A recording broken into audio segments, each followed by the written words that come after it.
Don't just live for tomorrow, or just live in yesterday. Just be glad for all you have that's in today.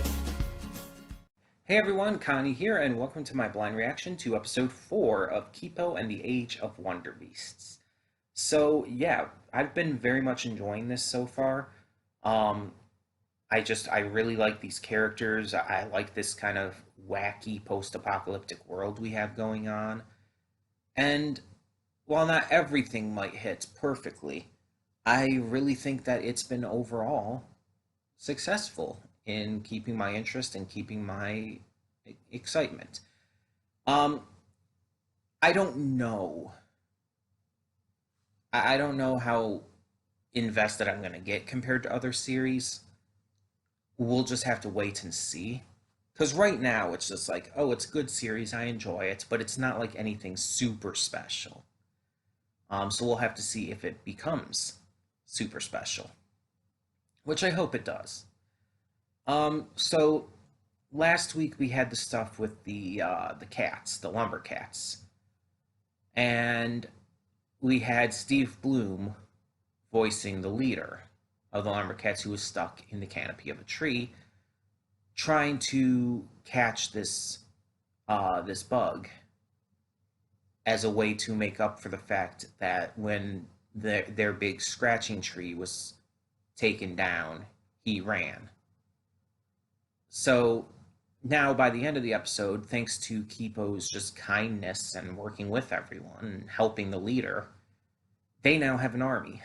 Our heroes have an army, and they're ready to continue on. I'm definitely interested to see where all of that goes, though. There's a lot of big questions still, like who is Scarlemagne? That's a big one. But I feel like we can start getting a lot better answers to a lot of these questions now that we have these cats on our side. We'll have to see. But yeah, you also obviously notice that this is now on Saturdays. If somehow you didn't see any of the other videos where I talked about it, whether it was another reaction earlier in this week or if it was the video where I explained the changes to the schedule, basically I just moved things around in the weekly schedule a little bit so that donation rewards are on the weekend now. Saturday and Sunday are donation reward reactions, and so Kipo, being one of those, is on Saturdays, while Doom Patrol is on Sundays. And a couple other shows switched around, moved around a little bit, to try and keep types of reactions together. Like the first 3 days of the week, Monday, Tuesday, and Wednesday, are all currently airing stuff. And Thursday and Friday are just ones that I have chosen to react to personally.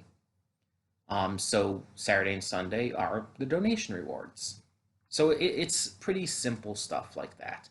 Just trying to actually put the different types of reactions together instead of just having them all over the place.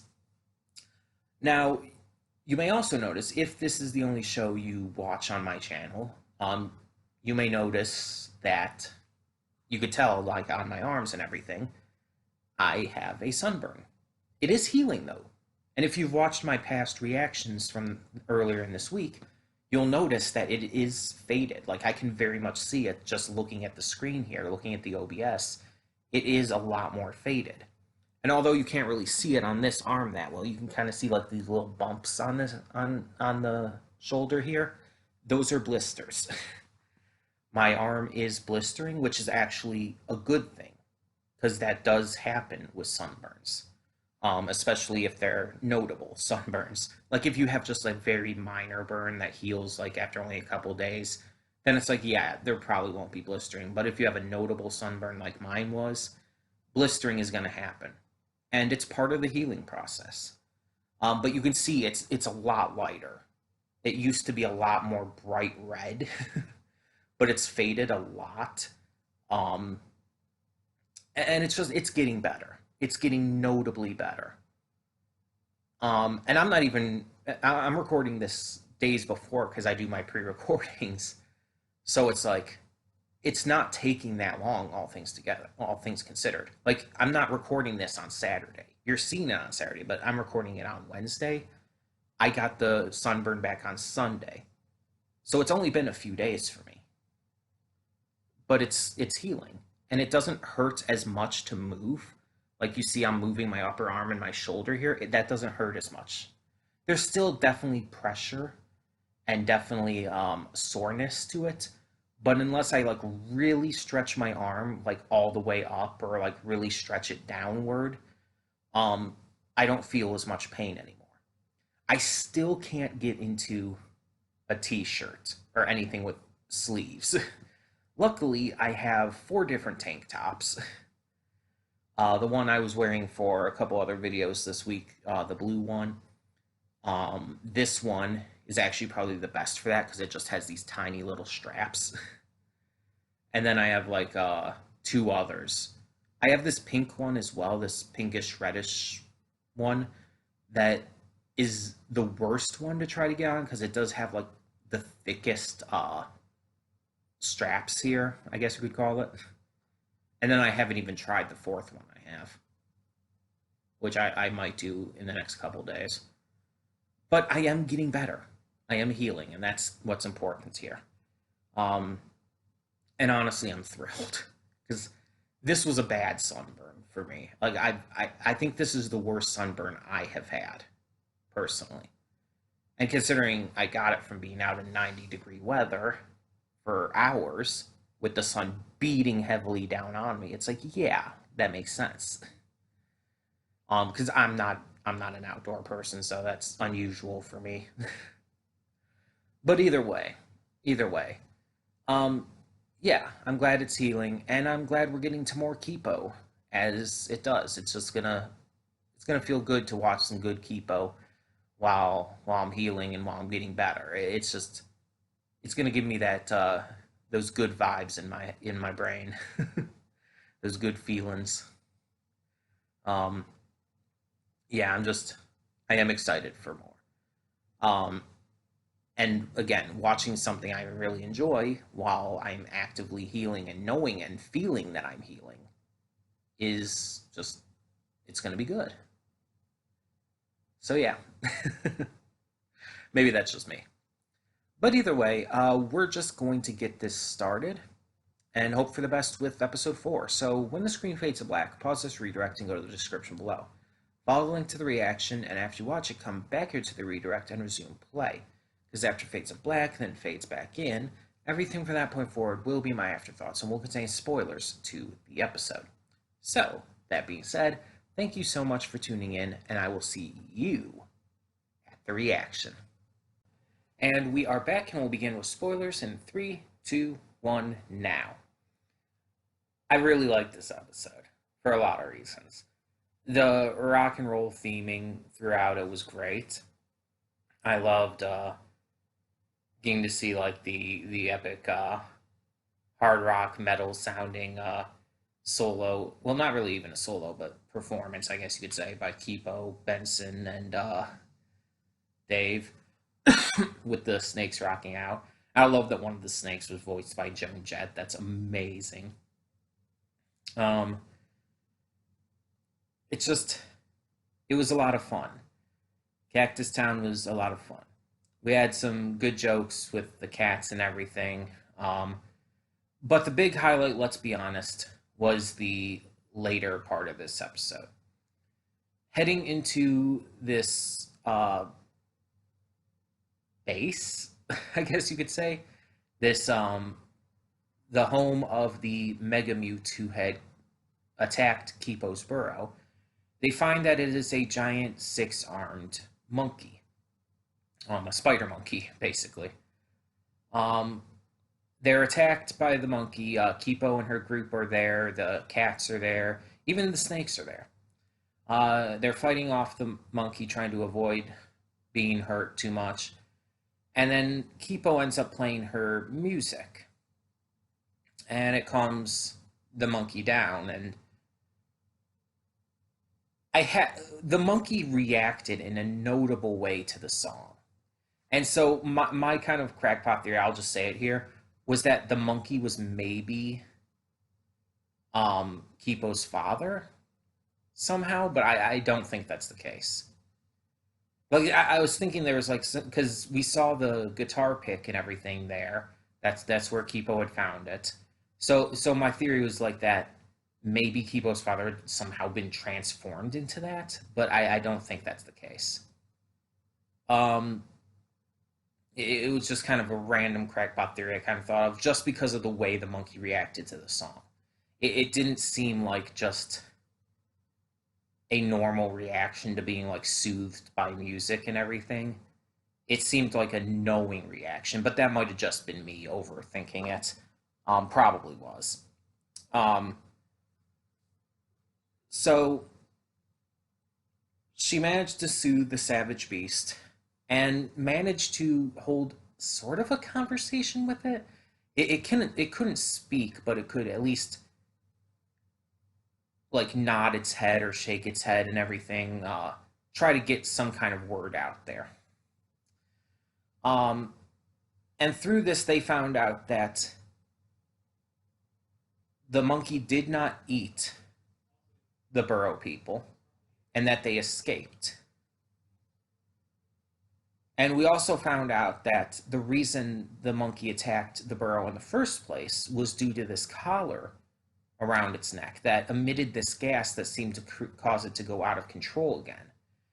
Which, if it is this Scarlemagne, this mysterious Scarlemagne person, then that's pretty interesting. Because that kind of implies that a lot of these megamutes out there could be getting controlled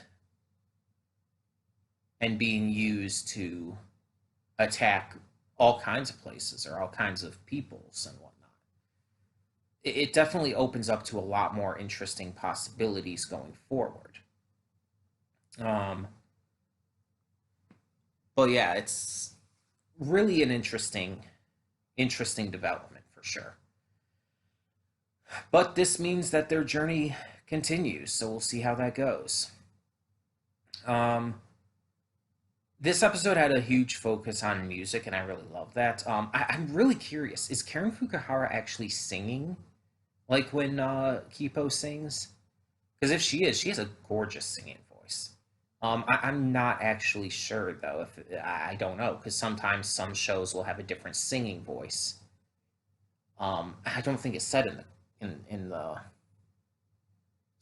credits, one way or the other. Um, but yeah, I really like the musical aspect of this. I like how Kipo is a musician. She's very smart. She's very capable. She's very kind and willing to use her heart more so than her head sometimes. Um, and she's a good musician. She's so multifaceted, and I love it.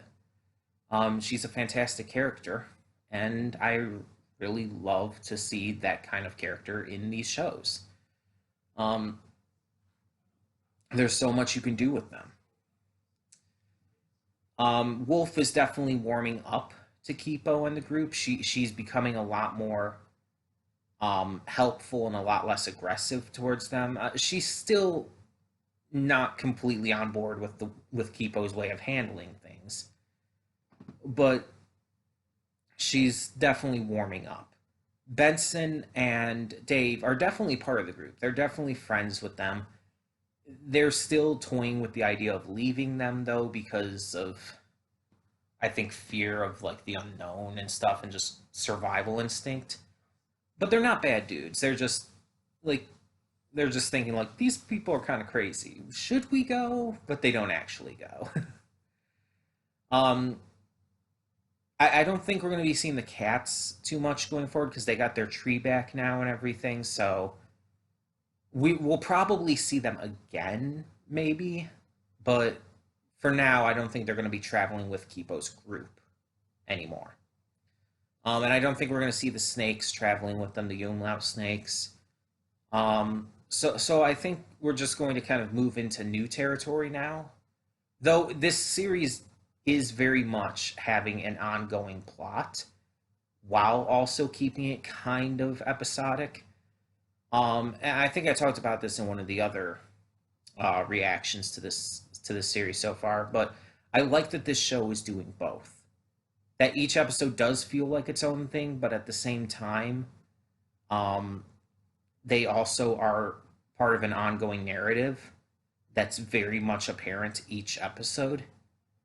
The episodic stuff very much informs and builds upon the ongoing narrative, and I like that. I think that's the proper way to handle it. How it's a great way to do both. Um, so I'm really interested to see where all of that goes. We did get a little bit of talk during the flashback in this about Kipo's mother, but we know nothing about her as of yet. So I assume she's probably dead. Um, a lot of shows do that. A lot of anime do that, where with the main character having a dead parent or both dead parents. So it's not like out of the question, out of the ordinary. Um, I wonder if we'll ever find out how she died. Was it because of a megamute? Um, because again, the father in the other episode, when we saw that other flashback, seemed to know what was going on when they were being attacked, and even acted like this was expected to happen at some point. So maybe something did happen to the mother that caused all of this, and or that like is part of all of this at least. Hopefully, we'll find out, but if not, as long as his still remains good otherwise, I'm okay, I guess. But I would like to find out. So yeah, I'm very much interested to see where this goes, but as always, no spoilers in the comments. Do not tell me if any of my thoughts on this are right or wrong, um, unless it's like just about this episode alone. Do not like spoil me on anything for the future, story wise, character wise, any of that. I'm very much enjoying this series, and I definitely want to remain as spoiler free as possible. So thank you all so much for tuning in, and tell me in the comments below what you thought of this episode of Kipo and the Age of Wonderbeasts. For now, I'm Connie, and I'm signing off. See y'all next time.